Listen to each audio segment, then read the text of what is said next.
Ibang chemistry na daw meron ng Lakers ngayon, nagbalik na ang 2020 Lakers vibe.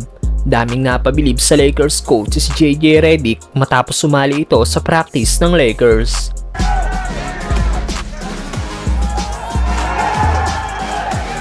Pero bago yan, Klay Thompson solid naging debut sa Dallas Mavericks. Naganap na nga po kanina ang first game ng Dallas at Spurs kung saan nakuha ng Mavs ang panalo sa skoro 120-109. Alat ng naging laro ni Wemby na gumawa lang ng 17 points at 9 rebounds, shooting 5 of 18 sa field. Para naman sa Mavs, solid game para kay Luka Doncic na gumawa ng almost triple-double, 28 points, 10 rebounds at 8 assists. May 15 points naman si Kyrie. At ang isa sa inabangan ng mga Dallas fans kanina ay ang debut game ni Klay Thompson.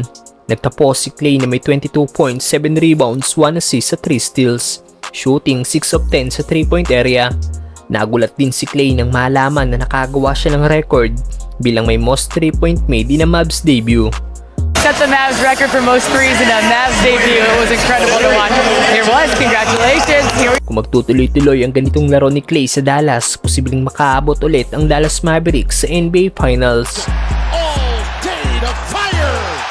Not all day, he even took a dribble.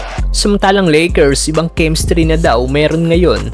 Nagbalik na daw ang 2020 Lakers vibe. Daming napabilib sa Lakers coach si JJ Redick matapos sumali ito sa practice ng team. Sa practice nga po ng Lakers kanina bago ang second game nila bukas kontra sa Phoenix Suns, nagkaroon nga po ng paligsahan ng mga guards at big ng Lakers. Kung saan ang mga big lang ng Lakers ang aatake at hindi sila pwedeng gumawa ng dalawang dribble o higit pa. 1 point ang score pag napigilan sila ng mga guards. Una ay si Davis kontra kay Austin Reeves. Kinaldag lang ni AD ang depensa ni Reeves pero mintis ang ginawa niyang teardrop. Score para sa mga gwardya ng Lakers.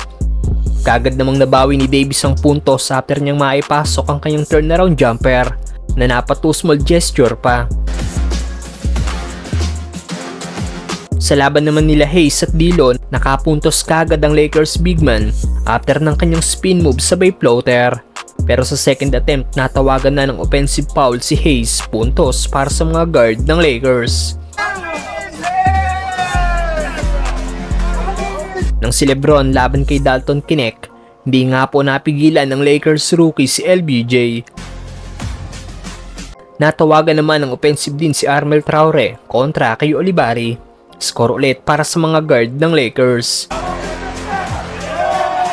Hindi rin nakaligtas si Bronny kay LBJ, yun lang dahil sa dami ng dribble na ginawa ni LeBron, wala siyang nagawang score.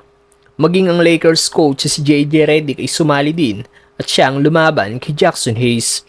Grabe ang pisikalan ng dalawa at kahit nag-spin move na si Hayes, sablay pa rin ang kanyang tira.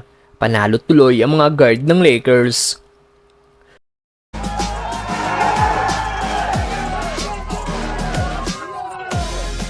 Madaming Lakers fans na nagkomento ukol dito. Ayon sa isang fans, may napipil daw siyang something sa aura ng Lakers ngayon.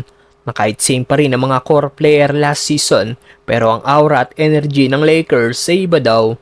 At tingin niya daw ang Lakers ang mananalo ng kampyonato ngayong season. May nagsabi naman na grabing chemistry meron daw ang Lakers ngayon. Nagbalik na daw ang 2020 Lakers vibe.